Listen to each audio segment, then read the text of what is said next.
प्रिय विद्यार्थियों, आज बेटा हम जो 2018 में 12th क्लास में मैथ्स का जो पेपर आया था हम उसका सॉल्यूशन करने जा रहे हैं। पीछे के जितने भी पेपर हैं 2020, 19, 18, 17 जितने भी हैं हम उनको सॉल्व करेंगे एक एक क्वेश्चन को। और ये आज मैं जो पेपर ले रहा हूँ ये हरियाणा बोर्ड स्पेशल है। और अब एक दिन हम हरियाणा बोर्ड स्पेशल लेंगे और एक दिन हम सीबीएसई बोर्ड का लेंगे, 10th का भी लेंगे और 12th का। और सीबीएसई में तो हम बेसिक का भी पेपर लेंगे एंड स्टैंडर्ड का भी जो है वो मैं सॉल्व करवाऊँगा। ठीक है, बड़ा वीडियो को ज़्यादा से ज़्यादा लाइक, सब्सक्राइब और शेयर ज़रूर करें। चलो, अब मेरे पास जो पेपर है ये इसको सेट ए है, इसको हम सॉल्व करवाते हैं। सेट ए का जो फर्स्ट क्वेश्चन क्या कहता है बेटा, फर्स्ट क्वेश्चन में पहले हम सेक्शन ए ले रहे हैं। यहाँ पे मैं लिख देता हूँ सेक्शन ए। और इसमें एक क्वेश्चन गिवन है F of X is equal to log 1 plus X and G of X is equal to E की पावर एक्स। क्या फाइंड आउट करना है? जी ऑफ गोफ। ठीक है, अब इसका सॉल्यूशन करने के लिए जी ऑफ एफ ऑफ इसको एक्स मान के चलें तो इसको मैं ऐसे लिख सकता हूँ एफ ऑफ एक्स। और एफ ऑफ एक्स की वैल्यू मेरे पास क्या दे रखी है? लॉग 1 प्लस एक्स हो गया। और अब जहाँ भी जी का फंक्शन है और जी के फंक्शन में जो वैल्यू रिप्लेस करेंगे एक्स की जगह पे वो ये वैल्यू रिप्लेस होगी। तो इट मीन्स मैं कह सकता हूँ क्या कि G of X is equal to G of log 1 plus X is equal to exponential log 1 plus X. अब ये कंसेप्ट बनता है हमारे पास कि जब एक्सपोनेंशियल और लॉग एक दूसरे को क्या करते हैं? Cancel out. तो इसका आंसर क्या होगा? 1 प्लस एक्स। तो इसका मतलब इसका आंसर क्या होगा बेटा? बी। ठीक है, ये इसका रिक्वायर्ड आंसर होगा। अच्छा, सेकंड क्वेश्चन क्या कहता है बेटा मेरे पास कि साइन कोस इनवर्स 3/5 ये दे रखा है। अब देखो इसमें ऑप्शन दे रखे हैं ये 4/5, बी ऑप्शन जो है मेरे पास 3/5, सी जो ऑप्शन है ये 2/5 और डी नन दे रखा है। इनमें से कोई एक आंसर होगा। तो क्या करें, इसको सॉल्यूशन करने जा रहे हैं तो इसको लेट कर लेते हैं थोड़ी देर के लिए। क्या कोस इनवर्स 3/5 को मैं थीटा मान लेता हूँ। तो यहाँ से 3/5 इज इक्वल टू क्या होगा? Cos theta. तो इसके दो कंसेप्ट हैं, करने के दो तरीके हैं। क्या? एक तो हम इसमें अपना लॉजिक लगा सकते हैं PVP HHB, या फिर एक आइडेंटिटी के थ्रू। मुझे जब हम इसको सोल्व करते हैं तो बेटा एक प्रॉपर्टी हम पढ़ते हैं क्या कि sine into sine inverse x ये किसके इक्वल होगा? एक्स के इक्वल होगा। और sine inverse into sine x ये भी किसके इक्वल होगा? एक्स के। ये एक दूसरे को कैंसिल आउट करेंगे। क्या डिफरेंस होगा? सिर्फ डोमेन एंड रेंज का डिफरेंस होगा। किसका डिफरेंस होगा बेटा? डोमेन और रेंज का। तो इसका मतलब मैं इसमें साइन थीटा की वैल्यू निकालूंगा तो अंडर रूट क्या आएगा? 9/25। It means 4/5। ठीक है, अब यहाँ से जो मैं थीटा की वैल्यू निकालूंगा तो ये क्या होगा? Sine inverse 4/5। अब मेरे पास जो थीटा है, थीटा मैं किसके इक्वल मान रहा हूँ? Cos inverse 3/5। तो इसका मतलब इसकी जो वैल्यू होगी ये होगी। तो यहाँ से क्या कंसेप्ट बनता है? साइन इंटू साइन इनवर्स 4/5 ये एक दूसरे को कैंसिल आउट करेगा। तो रिक्वायर्ड आंसर क्या होगा इसका? ए। समझ में आया? रिक्वायर्ड आंसर क्या होगा बेटा इसका? ए। अब इसका जो थर्ड पार्ट है, एक मैट्रिक्स का बहुत ही अच्छा क्वेश्चन दे रखा है क्या कि 4 2 3 1 5 7 एंड बी कोई मैट्रिक्स दे रखी है मेरे पास क्या? 1 3 7 एंड 0 4 1। ठीक है, ये क्या फाइंड आउट करना है हमें? 2a + b। पहले इस मैट्रिक्स का ट्वाइस करो। मैट्रिक्स का ट्वाइस किया हमने तो 8 4 6 2 10 14। और ये करने के बाद b में ऐड करो तो जो फर्स्ट एलिमेंट है फर्स्ट में ऐड होगा, सेकंड में ऐड होगा, थर्ड में। तो 2a + b क्या होगा बेटा मेरे पास? 10 और 9 हो गया, और ये 7 हो गया, ये 13 हो गया, ये 2 हो गया, ये 14 हो गया एंड 15। ठीक है, ये ऑप्शन आ रहा है ए। तो इसका जो रिक्वायर्ड आंसर क्या होगा बेटा, ऑप्शन ए। ठीक है, चलो इसका जो रिक्वायर्ड आंसर क्या है, ए। अब मैं इसको रद्द कर रहा हूँ, हम सेक्शन ए लेके चल रहे हैं, फिर हम सेक्शन बी करवाएंगे, सेक्शन सी करवाएंगे। ठीक है बेटा, हाँ। तो सोल्व करने का तरीका वो जो है वो बच्चों को बिल्कुल आना चाहिए बेटा। एक एक क्वेश्चन का फॉर्मूले का बड़ा इंपॉर्टेंट रोल है, और जो हम पिछली वीडियो मैंने अपलोड करता रहता हूँ फॉर्मूले की, तो ज़रूर देखना। फोर्थ जो है एक डिटर्मिनेंट का क्वेश्चन है 3 - 4 m और 5 = 3।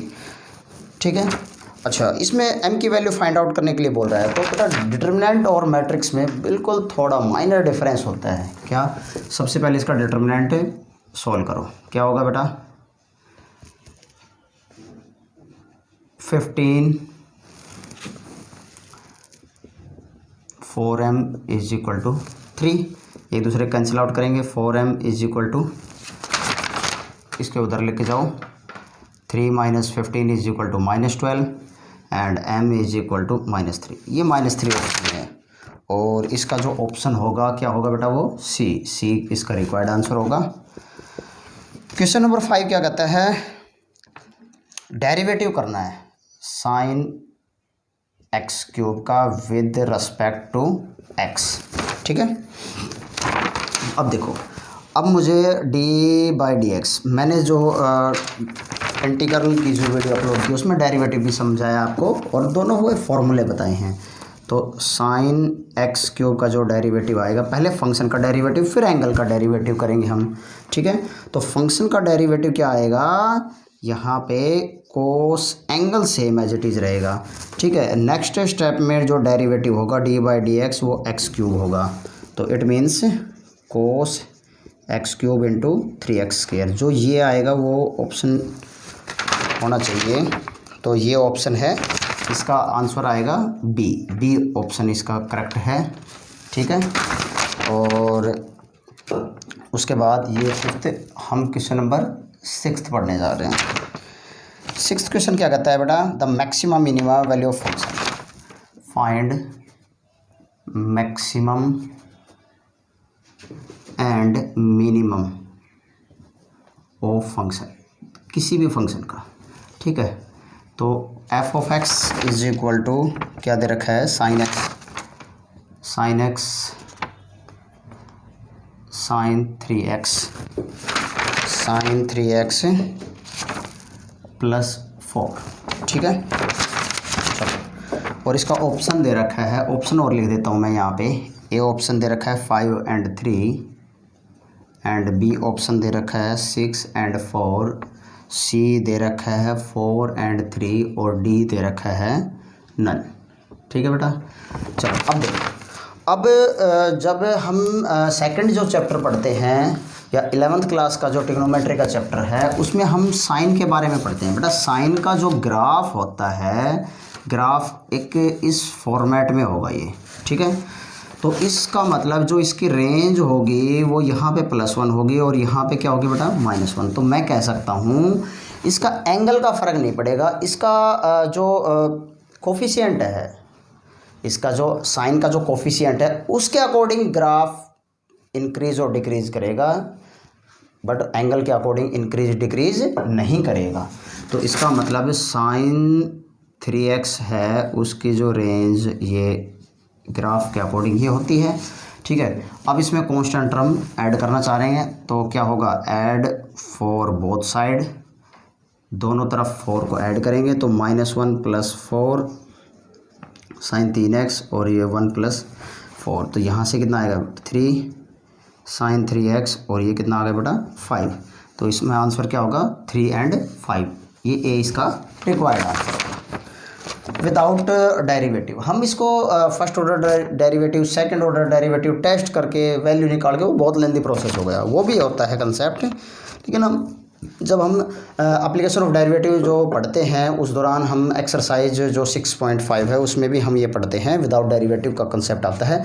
बहुत ही माइनर डिफरेंस होता है किसमें, मैक्सिमा मिनिमा में, local maxima minima and absolute maxima और मिनिमा में। मैं एक एक स्टेप टू स्टेप करवाऊंगा, थोड़ा सा अब हमारे पेपर जैसे स्टार्ट होंगे तो करवाऊंगा मैं।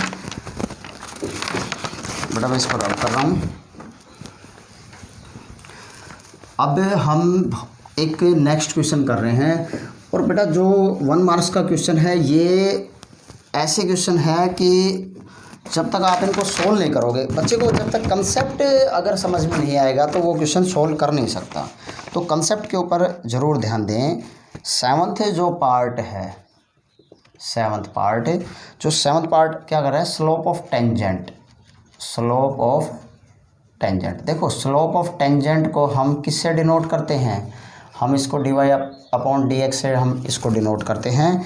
और यहाँ पे x is equal to a cos cube theta and y is equal to a sine cube theta और and theta is equal to π/4। और ऑप्शन क्या दे रखा है मेरे पास, 1 भी है ऑप्शन में एंड 2 भी है, -1 भी है और d नन भी है। ठीक है, अब देखो मुझे स्लोप ऑफ टेंजेंट को मैं किससे डिनोट कर रहा हूँ, डेरिवेटिव dy अपॉन dx से। तो पहले ये मेरे पास जो फंक्शन दे रखा है ये पैरामेट्रिक फॉर्म में दे रखा है। ठीक है, तो पहले जो इसका डेरिवेटिव होगा वो थीटा के रेस्पेक्ट में होगा, a3 कोस square theta into minus sine theta. इतनी बात समझ में आ गई बेटा। और इसका dy upon D theta 3a sign square theta into cos theta. ठीक है, अब dy अपॉन dx है तो y का जो फंक्शन है न्यूमरेटर में है, तो ऑब्वियसली बात है y की जो टर्म है वो हम इसमें रखेंगे। तो ये sine square theta into cos theta whole divide by 3a minus का आएगा ये भी, और cos square theta into sine theta. ये एक दूसरे को कैंसिल आउट करेंगे बेटा, साइन की एक पावर कैंसिल आउट और कोस की एक पावर कैंसिल आउट होगी, तो sine upon cos is equal to minus ten theta. अब slope of tangent find out कर रहे हैं at theta is equal to π/4 पे, तो इसका मतलब इसका क्या आएगा, -1। तो -1 है तो इसका जो रिक्वायर्ड आंसर होगा स्लोप ऑफ का ये क्या होगा बेटा मेरे पास है -1। ठीक है, अच्छा अब देखो इंटीग्रल टेंजेंट स्क्वायर एक्स। देखो अब जो रूटीन में हमारा जो इंटीग्रल का जो चैप्टर चल रहा है बेटा, हमने 7.2 एक्सरसाइज है वो उसको मैं करवाऊंगा, और उसके बाद ये कंसेप्ट आता है। अब एक लॉजिक क्या कहता है कि किन किन ट्रिग्नोमेट्री फंक्शन का डायरेक्ट इंटीग्रल पॉसिबल नहीं है, ये लॉजिक मैं आपको बताऊंगा। आप ज़्यादा से ज़्यादा हमसे जुड़ेंगे तो बेटा कंसेप्ट जो है वो आपके क्लियर रहेंगे। श्योर है किसी भी कंपटीशन एग्ज़ाम में बैठ जाना और कहीं भी आप दिक्कत फेस नहीं करेंगे। अब देखो, अब इसके लिए एक आइडेंटिटी पढ़ते हैं, क्या, secant square x minus tangent square x is equal to 1। तो इसको मैं क्या लिख सकता हूँ, secant square x minus 1 into d x. ठीक है, अब देखो सीकेंट स्क्वायर एक्स किसका डेरिवेटिव होता है ये याद रखना ज़रूरी है, क्योंकि जब मैंने वीडियो अपलोड की हुई है जो 7.7वें चैप्टर का जो बेसिक फार्मूले हैं डेरिवेटिव इंटीग्रल के, वो मैंने अपने बोर्ड पे एक एक फार्मूले को डिस्क्राइब किया था और मैंने समझाया था। उस वीडियो को ज़रूर देखें, क्योंकि अब यही कंसेप्ट बेटा जब तक आप पिछली वीडियो नहीं देखेंगे तो समझ में नहीं आएगा कि सीकेंट स्क्वायर एक्स किसका डेरिवेटिव होगा, ये टेंजेंट एक्स का। ठीक है, किसका डेरिवेटिव होगा, ये टेंजेंट एक्स का। तो इसका मतलब इसका तो क्या है, टेंजेंट एक्स। और 1 का जो कांस्टेंट टर्म का जो इंटीग्रल होता है वो क्या होगा, एक्स होगा plus c, which is required answer. ये मेरे पास रिक्वायर्ड आंसर होगा इसका। ठीक है, तो इसका मतलब जो सेक्शन ए सेट ए चल रहा है तो इसका जो 8th का जो आंसर होगा ये होगा बेटा ए मेरे पास इसका रिक्वायर्ड आंसर होगा। ठीक है, अच्छा अब देखो इसका जो 9th क्वेश्चन मैं करवा रहा हूँ, सॉल्व करवा रहा हूँ, इसको मैं रब कर देता हूँ। 9th जो क्वेश्चन है फिर हम एक दिन CBSE का लेंगे, 10th का भी लेंगे, हरियाणा बोर्ड स्पेशल 10th का भी लेंगे और CBSE बेसिक और स्टैंडर्ड भी लेंगे। सारे क्वेश्चन पेपर मैं सॉल्व करवाऊँगा बोर्ड पे। तो ये दे रखा है बेटा 3x अपॉन 1 प्लस 2x की पावर 4 dx। अब इसको समझते हैं बेटा, ठीक है। क्या कहता है ये, कौन, देखो ये 3x और ये, इसको मैं ये लिख सकता हूँ। अब एक बात ध्यान रखना, क्या इसको सोल्व करने से पहले ये जो, इसको सोल्व करवाने से पहले मैं dx का जो कोफिशिएंट है वो 1 होगा, ठीक है। और एक्स स्क्वायर, यहाँ पे एक्स स्क्वायर नहीं है, इसको मैं ऐसे लिख सकता हूँ, ये लिख देता हूँ थोड़ी देर के लिए, चलो समझते हैं इसको। 1 प्लस 2 इंटू एक्स स्क्वायर का स्क्वायर, ठीक है। अब बेटा एक्स स्क्वायर का जो कोफिशिएंट है ये क्या होगा, 1 होगा। तो इट मीन्स 2 यहाँ से कॉमन आ सकता है, बिल्कुल आएगा। तो अगले स्टेप में यहाँ से मैं 3 कॉमन लूँगा, तो यहाँ से dx और x मेरे पास बचा हुआ है, तो 2 मैं कॉमन लूँगा, तो ये तो 1/2 हो गया, प्लस ये एक्स स्क्वायर का स्क्वायर हो गया। इतनी बात समझ में आ गई, ठीक है। ये 3/2 कॉमन आ गया, 3/2 कॉमन आ गया, तो x से dx हो गया, ठीक है। ये अब मेरे पास जो फॉर्मूला बनता है बेटा, ये फॉर्मूला बनता है क्या, ए स्क्वायर प्लस एक्स स्क्वायर का, ठीक है। और जो ये वही फिर इंटीग्रल में कंसेप्ट आता है, तो 1/a tangent inverse x/a plus c। और ये बात मैं बता चुका हूँ किसमें, जब मैंने इसकी वीडियो अपलोड की हुई है बेटा फॉर्मूले की, तो तब मैंने ये बताया था कि ये, अब ये formula a square x square के लिए काम करेगा। तो a स्क्वायर नहीं है तो मैं इसको ऐसे लिख सकता हूँ, ठीक है, और प्लस एक्स स्क्वायर का ये हो गया, ठीक है। अगर मैं यहाँ पे पुट करूँ क्या, x square is equal to t और एक्स स्क्वायर का 2x और t का डेरिवेटिव dt अपॉन dx, तो यहाँ से dx इज इक्वल टू क्या होगा बेटा, dt। तो x से dx is equal to dt upon 2, ठीक है। तो बेटा यहाँ से 3/4 बाहर आएगा और ये हो गया dt 1/√2 का स्क्वायर प्लस t का स्क्वायर। और इसमें ये कंसेप्ट बनेगा, तो इसका मतलब 3/4 1/a, तो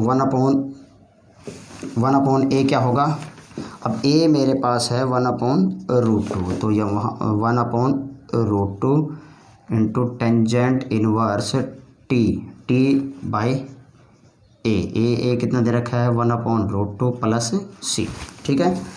अब इसको रोटेट कर देते हैं, 3/4 यहाँ से √2/1 टेंजेंट इनवर्स √2/1 और ये t मतलब एक्स स्क्वायर प्लस c, ठीक है। अब ये देखो यहाँ पे 2 को मैं 4 को क्या लिख सकता हूँ, 2 × 2, तो यहाँ से आएगा 3/2, ये 1 पावर या हाफ पावर है, तो √2 आधी पावर बचेगी यहाँ पे, tangent inverse √2 x square plus c, ठीक है। और इसका बिल्कुल ऑप्शन ये दे रखे हैं बेटा, क्या 3/2 √2 टेंजेंट इन, ये भी दे रखा है 3/2 tangent inverse √2 x square plus c, and B option में 3/2 √2 और ये होगा tangent inverse √2 x square plus c, और c जो ऑप्शन है 3/√2 tangent inverse √2 x square plus c, और d दे रखा है नन, ठीक है। तो हमारे पास जो आंसर आ रहा है वो इसका बी आ रहा है। समझ में आया बेटा क्या किया, देखो कितना 2 नंबर का जो क्वेश्चन है वो किस में दे रखा है, 1 मार्क्स में दे रखा है। बस डिफरेंस क्या है, फॉर्मूला आना बहुत ज़रूरी है, अदरवाइज क्वेश्चन सॉल्व नहीं हो सकता, ठीक है। इसका क्या आएगा आंसर बी। अब हम इसको थोड़ा सा और आगे बढ़ते हैं। हर क्वेश्चन को, और बहुत अच्छी बात है बोर्ड की कि हर चैप्टर में से क्वेश्चन उठा के देता है, ये सबसे बेस्ट जो मुझे लगता है कि ये, क्योंकि अगर एक कोई चैप्टर को अगर स्किप करते हैं तो बच्चे बड़े उस चैप्टर को स्किप करके जाते हैं पेपर में।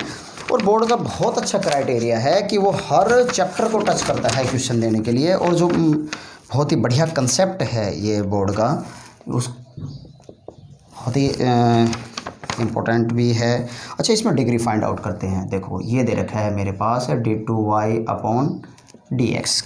ठीक है, प्लस x dy/dx का whole square minus y dy/dx is equal to 0। अच्छा अब देखो, सबसे पहले जब डिग्री की बात आती है, डिग्री एंड ऑर्डर की बात आती है, तो उस दौरान हाईएस्ट ऑर्डर डेरिवेटिव देखते हैं। क्या देखेंगे बेटा? Highest order derivative. ठीक है, क्या देखेंगे हम उसमें? Highest order derivative. और हाईएस्ट ऑर्डर डेरिवेटिव यहाँ पे गिवन है मेरे पास d2y अपॉन dx²। ठीक है, अब ये जो डिनोट करेगा ये ऑर्डर को डिनोट करेगा, इसके कुछ भी नहीं है। ये जो सपोज 1 है यहाँ पे, ये होगी इसकी डिग्री होगी। ठीक है, तो इसका जो आंसर होगा, डिग्री जो पूछ रहा है, डिग्री है 1 एंड ऑर्डर कितना हो गया बेटा? 2। ये रिक्वायर्ड आंसर होगा, जो ये मिले वो इसका ऑप्शन होगा।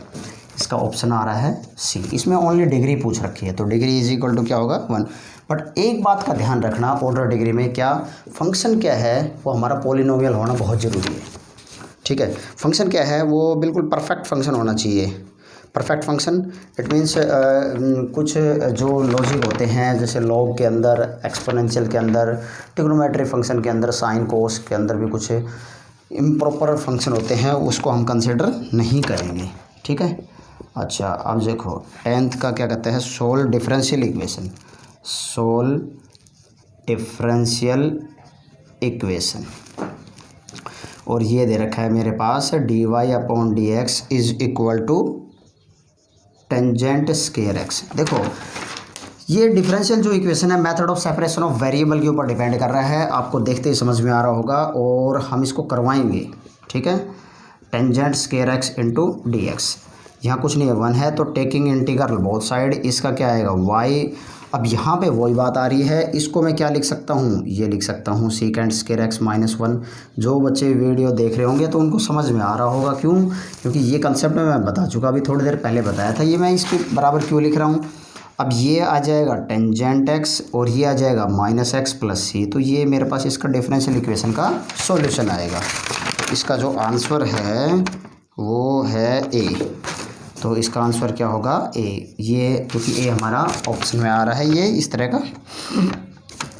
अच्छा ये देखो, ये 12th जो क्वेश्चन है इसका, और इसमें गिवन है मेरे पास probability of A is equal to 7 upon 13 and probability of B given है 9 अपॉन 13 और probability A intersection B is equal to 4 upon 13। Find करना है प्रोबेबिलिटी ए अपॉन बी। देखो ये जो कंसेप्ट जो कहता है, ये मेरे पास कंडीशनल प्रोबेबिलिटी का कंसेप्ट है। किसका आ रहा है बेटा? कंडीशनल प्रोबेबिलिटी का। ठीक है, अब जो कंडीशनल जो प्रोबेबिलिटी है उसका जो कंसेप्ट क्या कहता है कि A intersection B divide by probability of B, और जो ये डिनोट करती है किसको? मल्टीप्लिकेटिव थ्योरम ऑफ प्रोबेबिलिटी को, मल्टीप्लिकेटिव थ्योरम ऑफ प्रोबेबिलिटी को। और ये जो डिनोट करेगी बेटा, ये ओरिजिनल प्रोबेबिलिटी को डिनोट करेगी, ओरिजिनल प्रोबेबिलिटी को। ठीक है, और इसका बहुत ही, और इसमें से अब जब जो ये कंसेप्ट है, इसमें से IIT JEE में क्वेश्चन बहुत ज़्यादा पुटअप किए जाते हैं। ठीक है, तो अब देखो इसको मैं रब कर रहा हूँ, इसको हम सॉल्व करते हैं। क्या कि जो मल्टीप्लिकेटिव थ्योरम ऑफ प्रोबेबिलिटी है, मेरे पास क्या क्या डाटा गिवन है? Probability A upon B given है, तो इसका जो इंटरसेक्शन पार्ट है वो क्या है? 4 अपॉन 13 है, और प्रोबेबिलिटी बी कितना हो गया? 9 अपॉन 13 हो गया, तो ये कैंसिल आउट होगा, तो it means 4 upon 9 which is required answer. और ऐसा कोई आंसर ऑप्शन आ रहा है इसका सी। ठीक है, अच्छा उसके बाद क्वेश्चन नंबर 13। क्वेश्चन नंबर 13 एक स्टेटमेंट का क्वेश्चन है, और वो भी प्रोबेबिलिटी का है। किस चीज़ का क्वेश्चन है? प्रोबेबिलिटी का ही है, और एक स्टेटमेंट का क्वेश्चन है बेटा। और क्वेश्चन क्या कहता है? A card is drawn from pack of 52 card. एक बार मैं स्टेटमेंट लिख देता हूँ। Card drawn pack 52 card. कितने कार्ड दे रखे हैं? 52 कार्ड।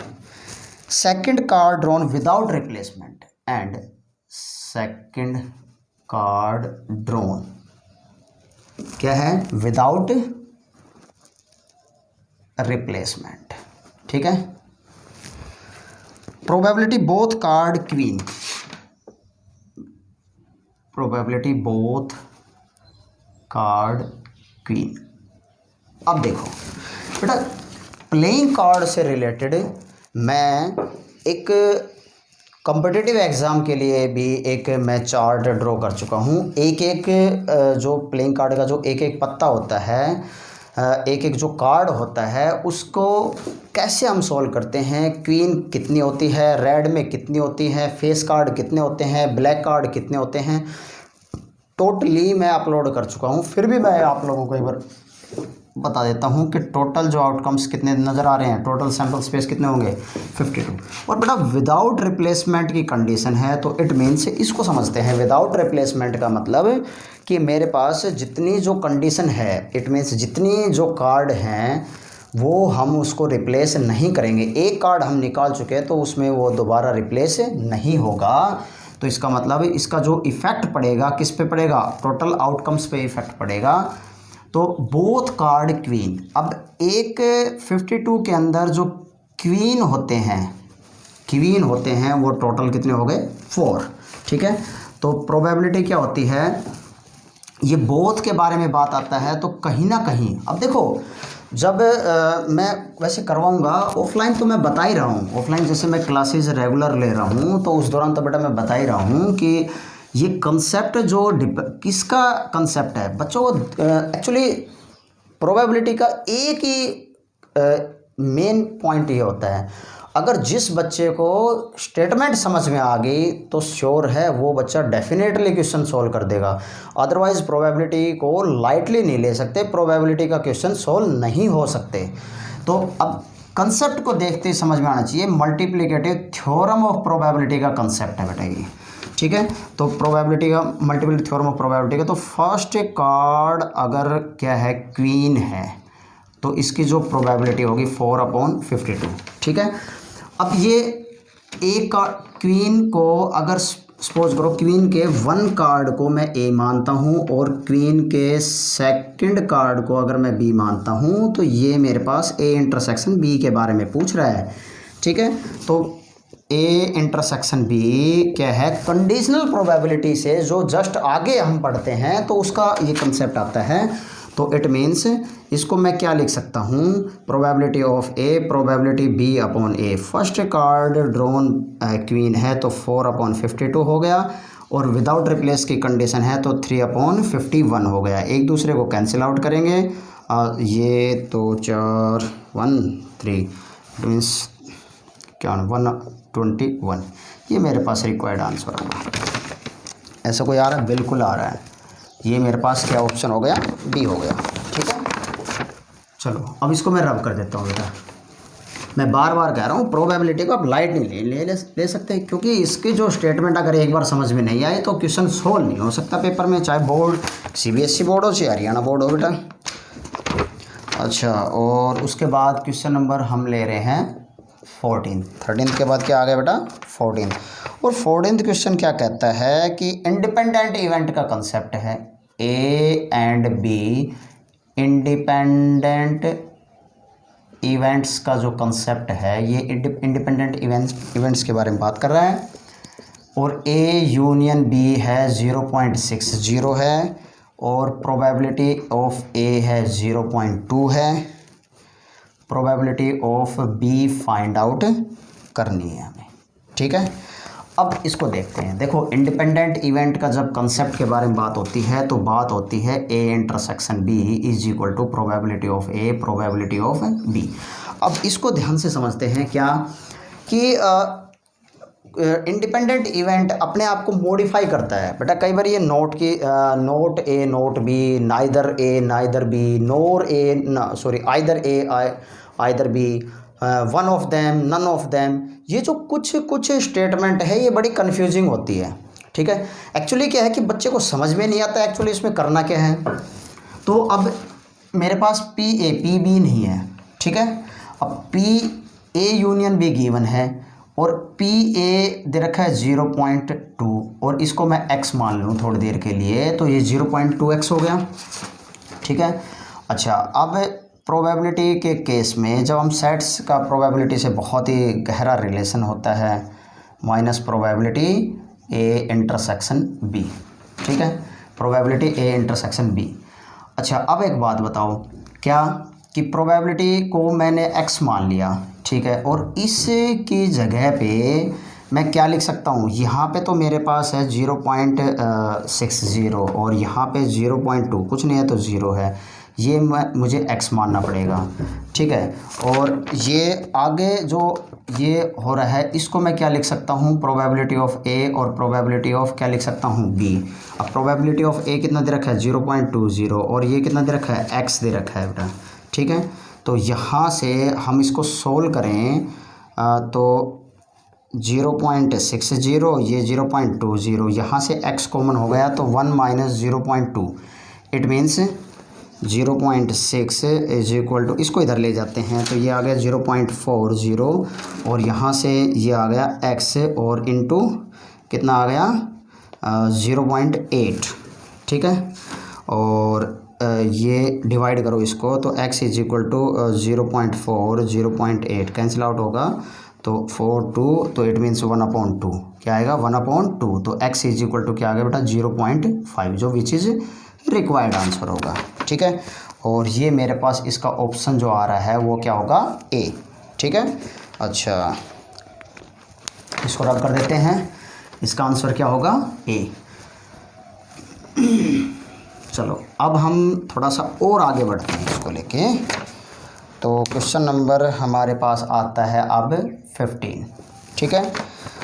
तो यहाँ पे मेरे पास एंगल पूछ रहा है वेक्टर में, तो ए वेक्टर जो मेरे पास गिवन है क्या है i+2j प्लस -3k, ठीक है। और बी वेक्टर जो मेरे पास है ये 3i - j प्लस 2k, और फाइंड एंगल के बारे में बात कर रहा है, एंगल बिटवीन टू वेक्टर। तो यहाँ कोस थीटा का फॉर्मूला लगता है, जो A vector dot B vector upon A vector का मैग्नीट्यूड बी वेक्टर का मैग्नीट्यूड, ठीक है।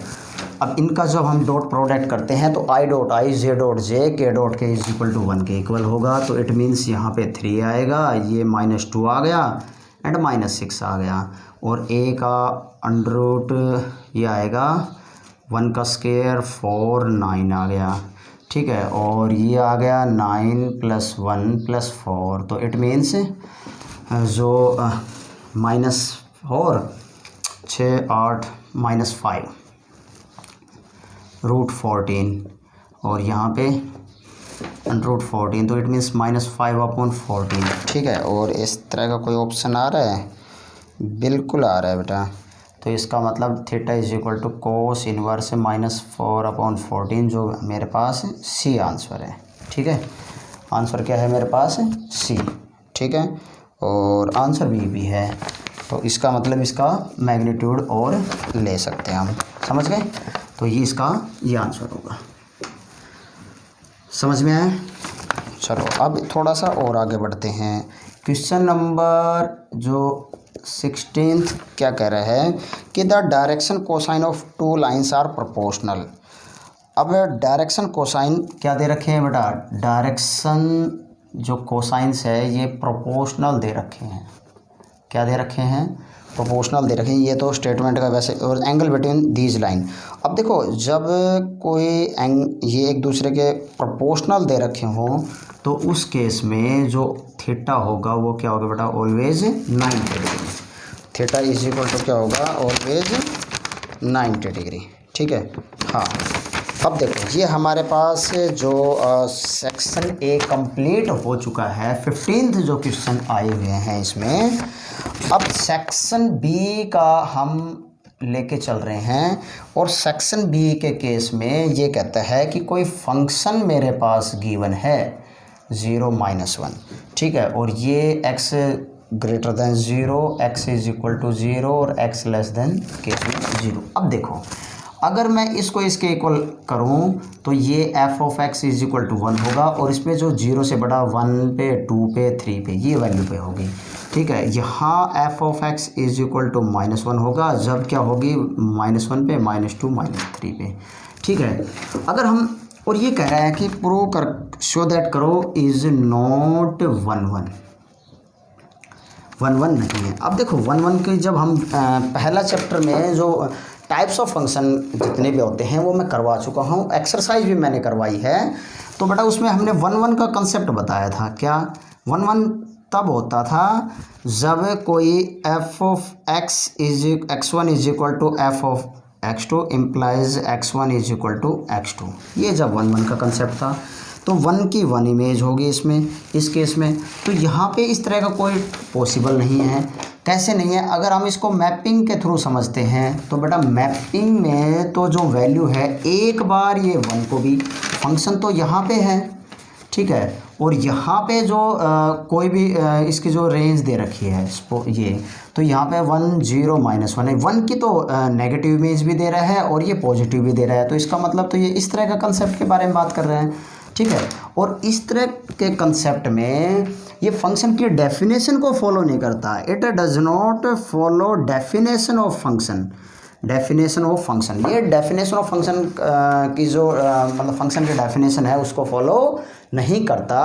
और वैसे भी ये अपने नाम जो 1 के डेफिनेशन को फॉलो नहीं करता, क्योंकि हमने जो डेफिनेशन पढ़ी है फंक्शन की, हमने जो पढ़ाई है आपको, तो बेटा उसमें क्या होता है कि जो सेट एक्स है उसके 2 एलिमेंट की एक इमेज हो सकती है, बट ऐसा कुछ नहीं है कि एक एलिमेंट की 2 इमेज हो, इस तरह पॉसिबल नहीं है।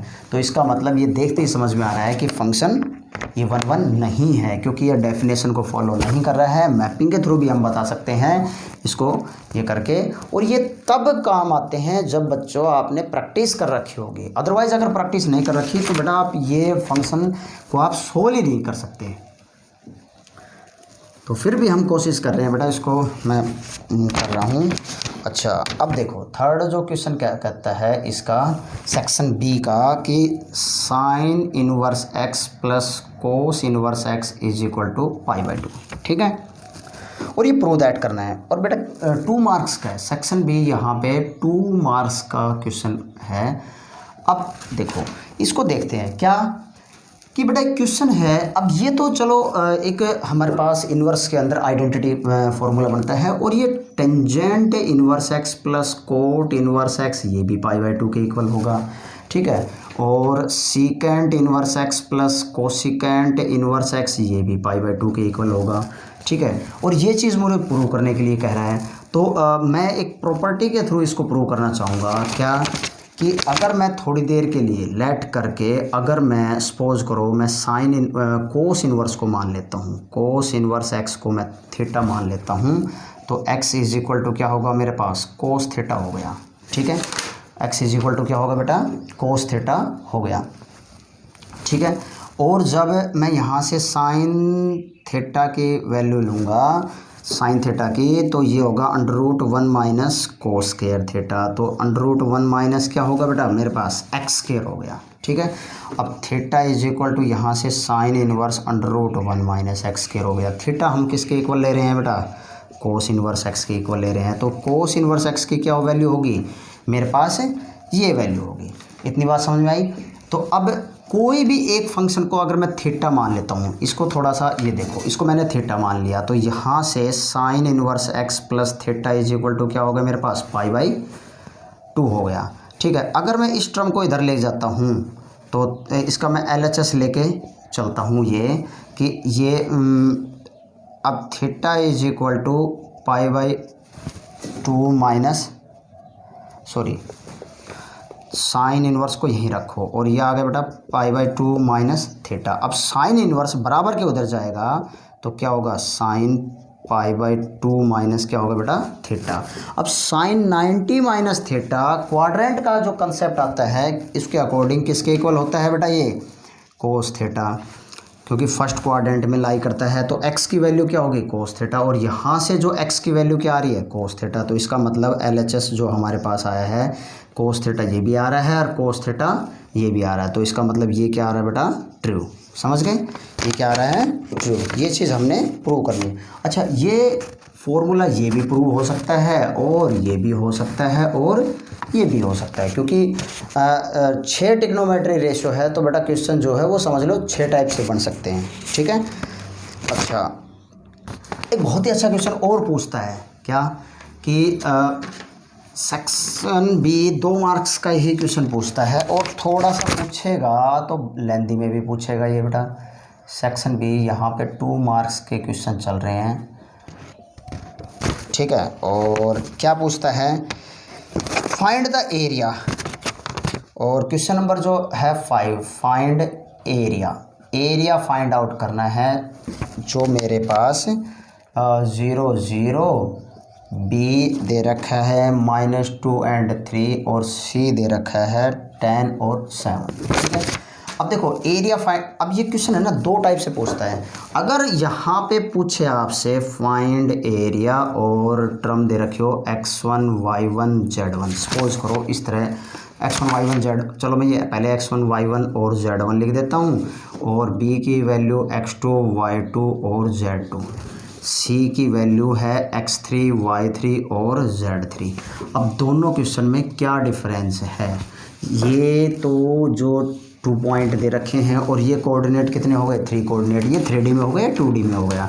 सिर्फ फ़र्क ये आ जाता है, एक क्वेश्चन जाता है वेक्टर में और एक क्वेश्चन जाता है हमारे पास डिटर्मिनेंट का केस में, ठीक है।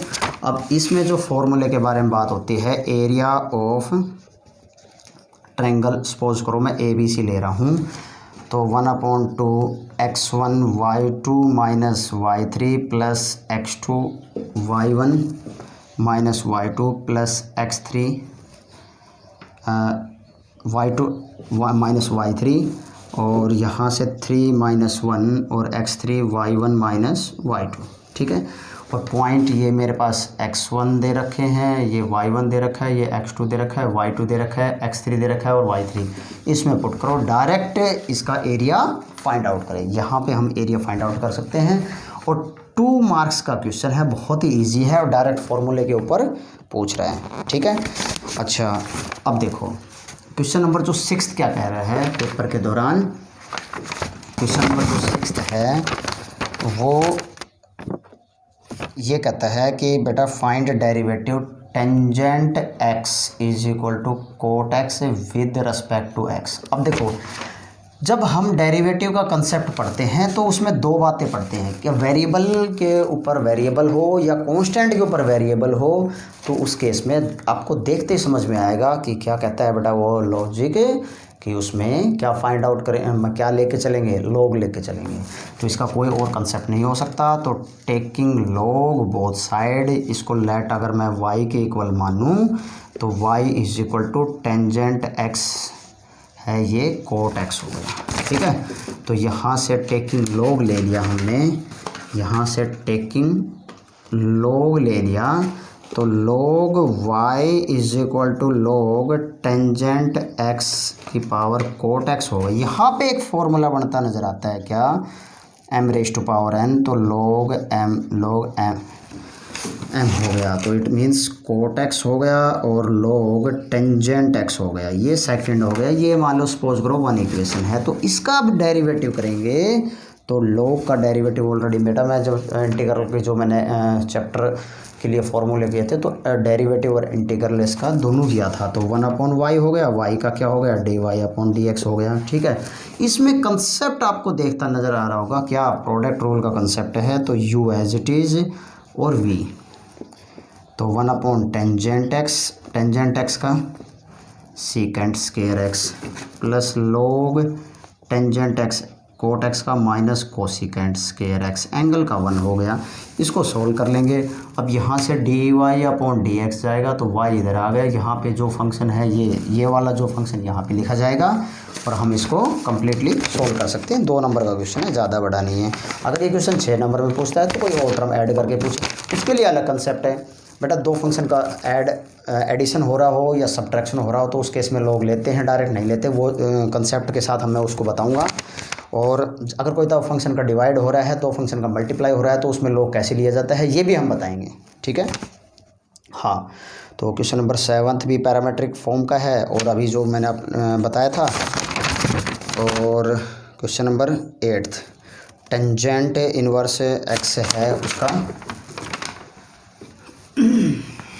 तो बहुत ही सिंपल क्वेश्चन पूछ जाते हैं, ऐसा कुछ नहीं है बेटा। मैथ्स के दौरान बहुत ही अब देखो ये जो इंटीग्रल का कंसेप्ट है टेंजेंट इनवर्स एक्स का और डी एक्स का। अब देखो इसमें लॉजिक के साथ पढ़ना है बेटा। जब इनवर्स का केस आए तो ओबियसली बात है माइंड में बच्चे के दिमाग में सिर्फ एक बात आनी चाहिए, क्या कि उसमें कंसेप्ट जो होगा वो आइलेट का कंसेप्ट होगा, ठीक है। तो इसका आगे कुछ नहीं है, तो ये वाई होगा। तो ये कंसेप्ट किसका बनता है, आइलेट का कंसेप्ट बनेगा।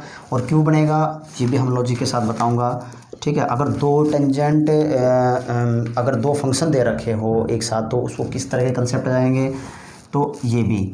तो अब इसको देखो, इसको सोल्व करने के लिए क्या है, u into v, u as it is integral of v derivative of u integral of v और कंप्लीट इंटीग्रल, ठीक है। तो ये जो कंसेप्ट है u मेरे पास टेंजेंट इनवर्स x हो गया, v इज इक्वल टू 1 हो गया, ठीक है। v एक अलजेब्रिक फंक्शन हो गया। तो इसको मैं जब सोल्व करूँगा तो क्या होगा, टेंजेंट इनवर्स x 1 और dx minus derivative 1/1 plus x square into x, 1 का x हो गया dx हो गया, ठीक है। तो इट मीन्स ये x into tangent inverse x, और ये मेथड ऑफ सब्स्टिट्यूशन का कंसेप्ट जाता है। अगर मैं 1 प्लस एक्स स्क्वायर को t मान लूँ तो 2x dx is equal to dt हो गया, x dx is equal to क्या हो गया बेटा, dt अपॉन 2। तो 1/2 क्या हो गया यहाँ से 1/t इंटू dt हो गया, लॉग में जाएगा ये कंसेप्ट। तो tangent inverse x 1/2 log 1 plus x square plus c which is required answer होगा। 2 नंबर का कंसेप्ट है, ज़्यादा मुश्किल नहीं है, बहुत ही इजी कंसेप्ट है। अच्छा 9th क्वेश्चन जो है वो हम ऑलरेडी बता चुका हूँ मैं आपको। जब एक नंबर के क्वेश्चन किए थे तो dx का कोफिशिएंट 1 होना चाहिए, एक्स स्क्वायर का कोफिशिएंट भी 1 होना चाहिए, डायरेक्ट लगेगा। और 10th क्वेश्चन जो है बेटा डिफरेंशियल इक्वेशन है, method of separation of variable का है, ये भी हम कर सकते हैं। और ख़त्म बेटा ये। तो ठीक है बेटा, अब एक दिन में जो 6 मार्क्स के जो मोस्ट एक्सपेक्टेड जो क्वेश्चन हैं और किस किस चैप्टर में से जो 6 नंबर के क्वेश्चन पूछे जाएंगे मैं आप लोगों को एक बार वो करवाऊंगा। 4 मार्क्स के भी किस किस चैप्टर में से पूछे जाएंगे वो भी मैं बताऊंगा। तो बेटा वीडियो को ज़्यादा से ज़्यादा लाइक, सब्सक्राइब और शेयर ज़रूर करें।